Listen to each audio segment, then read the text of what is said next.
Neo ya Catherine. Ssaabasumba w'essaza ekkulu ery'e Kampala Paul Ssemogerere annyinnyitiza kawufe w'okunoonya ssente za SAF ezigendereddwamu okuddaabiriza ekifo kya bakateyamba eky'e Nalukolongo. Ssaabasumba ku luno kawufe w'okunoonya ssente amututte mu Kikuubo mu basuubuzi era gye biggweredde nga ssente ezisoba mu bukadde 40 zaakuŋŋaanyizaayo. Enteekateeka emanyiddwa nga Ssaabasumba Annual Appeal Fund oba SAF yatandikibwawo Ssaabasumba omugenzi Cyprian Kizito Lwanga ng'ensawo ey'enjawulo Ssaabasumba mwayita okutuukiriza obuvunaanyizibwa obw'enjawulo mu bantu be. Mu nteekateeka eno buli mukristu mu ssaza lino ekkulu ery'e Kampala asabibwa ssente okutandikira ku siringi 1,000 okuyamba ku mirimu gya Ssaabasumba. Ssaabasumba Ssemogerere mu kiseera kino anoonya obukadde 8 okuddaabiriza amaka ga bakateyamba e Nalukolongo ng'olwaleero mu Kikuubo gye bamudduukiridde n'obukadde 4.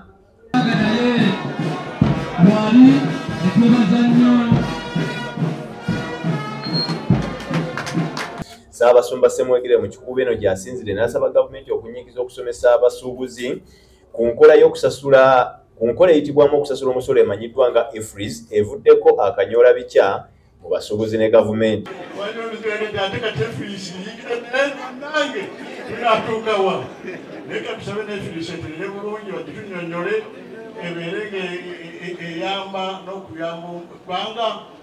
N'okuyamba abantu ba Katonda bulungi. Mebala nnyo okujja.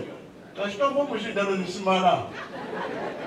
Naye tulina okugenda ate eri twale essaala za Katonda, essaala zammwe. Abakulembeze b'abasuubuzi bakira batendereza enkola ya SAFU mu kukyusa obulamu bw'abantu. Ssaabasumba okutukyalirako ate ng'ali mu lugendo lwe ogenda e Roma. Tusuubira nti n'essaala zonna zigenda kuddamu okusitula bizinensi zaffe. Mukadde kano ezibadde zitatambula bulungi nga mukimanyi nti n'emisolo mingi ate ogenda okwesanga tubadde nnyo n'entalo n'ebitongole eby'emisolo kati ogenda okwesanga nti guno omukisa gubeera gwa ttendo. Ate ekituufu kiri nti bizinensi zonna buli lw'ozitambuliza mu Mukama Katonda bubeera buwanguzi bwereere. Ate n'abasuubuzi njagala okubeebaza abaaniriza Ssaabasumba mu bungi bwe bati aye ne basobola n'okutona n'okuddiza. Tulina okubeeramu n'omutima oguyamba abantu abali mu mbeera etali nnungi. Bw'oba gwe okyali bulungi n'omuyambako, tusuubira nti enteekateeka eno tugenda kugitwalira ddala mu maaso.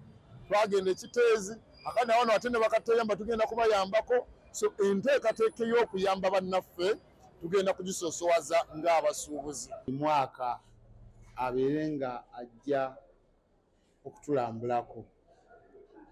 Nze ku lwange ne ofiisi eno twebaza abasuubuzi olw'omutima omulungi. Ne twebaza ebitongole by'okwerinda batukoze bulungi. Security mwebale nnyo, mwebale nnyo, mwebale ddala. Tuzimbe amasinzizo ate tuyambe ne bakateyamba nafuna omukisa ey'okumanyiyo mu bakateyamba. Naye waliwo n'abalala abali wali Bishop e Nalukolongo wali ng'ewa Lukyamuzi awo. Waliwo abalala abo balonde abamu tebalina maaso abalala tebalina ki n'abalala bali Busega. Kati Katonda bw'abanga yakuyamba Ssebo mwami Ukulu Katonda yakuyamba gwe tomanyi lwaki gwe yakola ki yakuyamba n'obeera wenna naye bali abalala tebalina bitundu byabwe ebimu buli omu alinga bw'ali. Naye sirowooza nti waliwo akola application ewa Katonda abeere bw'atyo. N'olwekyo mbadde mbakubiriza Ssebo Ssaabasumba omulimu gw'otandise mulungi nnyo era tujja kuwagira n'abantu abo nabo bantu era bamaama baabwe bafuna embuto ne babazaala nga kibe bakisaba.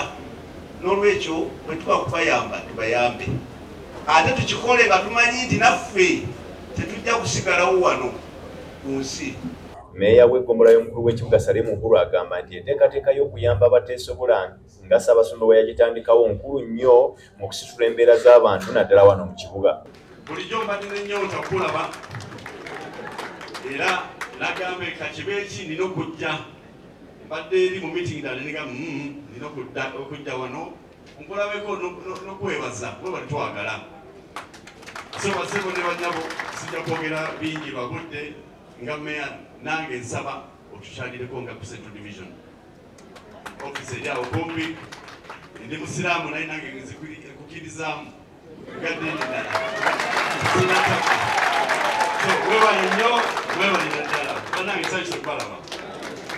Abasuubuzi ab'enjalo be twogeddeko nabo obugenyi bwa Ssaabasumba babwogeddeko buli omu mu ngeri ye.